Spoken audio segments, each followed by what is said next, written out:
We're starting to think that the only thing certain about the UAE Tour is uncertainty.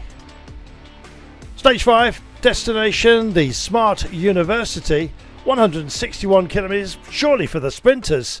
And the way that Milan has taken 2 stages, the man in the green jersey likely to be a feature again at the end. Well, we started towards the coast, headed away from the great city, double back on ourselves, and then of course the return leg with a big loop and something of a technical finale despite the wide open highway that would characterise the finish. 160 kilometres, virtually flat, 2 intermediate sprints along the way. Surely it had to be a breakaway right from the very off. Expectations were high, of course, naturally enough, in the black jersey competition that Solution Tech Vini Fantini would be up there, Duric in black, and of course Bardiani, who are gunning for that jersey themselves, wanted very much to be part of it.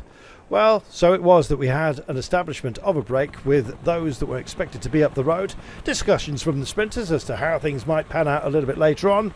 Tadej Pogačar, however, had other ideas. Steaming up the left-hand side, he just sailed by the front of the peloton.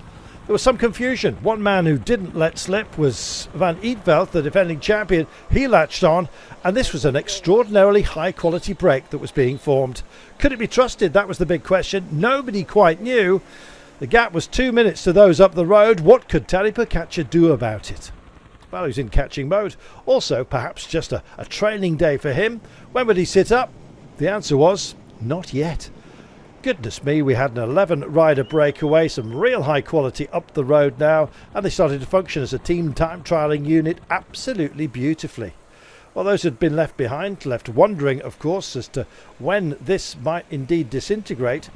Well, it was very feisty and determined, and in fact when we came to our first intermediate sprint, 3 bonus seconds up for grabs on the line. Too much temptation for Van Eetvelt or for Pogačar. They went for it, leaving minor pickings for those who were going for the intermediate sprints jersey.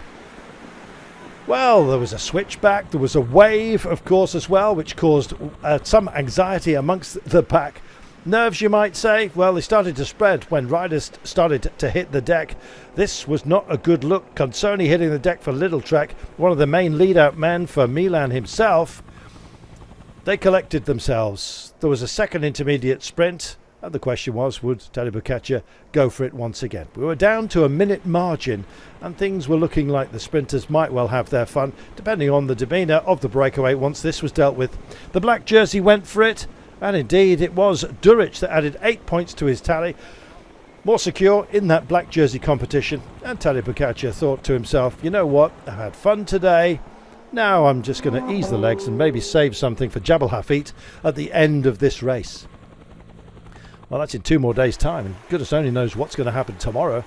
The sprinters teams rolled up, they had some conversations, there were some smiles. These soon turned to tears for those who would be sprinters. It was to be a rough ending on this one. Wide open highway is one thing, but distractions there can be.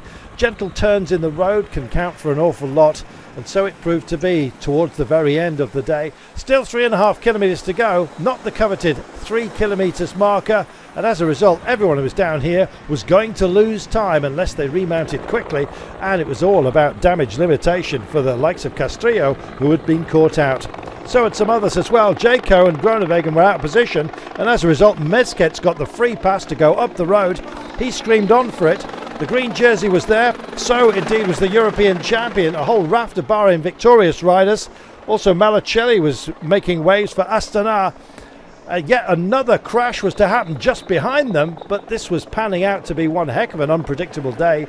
Nobody was quite sure how this one would work. The green jersey was lurking, the European champion upon his back, Malacelli tracing him as well, and when green went for it, oh my goodness, would it be Milan or indeed Malia?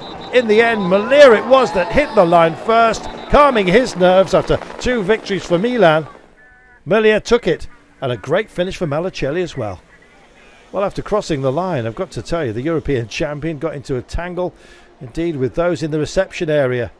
Not a happy thing for him. Luckily, he rolled like a perfect break fall in judo and was okay.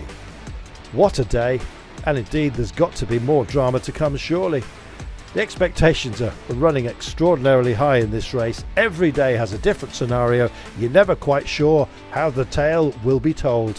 What we do know is we've got another sprinting day tomorrow, but we don't know who is going to be there at the very end.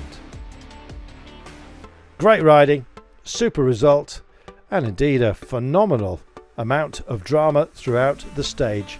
It had just about everything you would expect from the unexpected. And so we ride on. Tadej Pogačar extends his lead overall by another 3 seconds courtesy of the bonus, and we wait to see what stage 6 brings for us. Can't wait.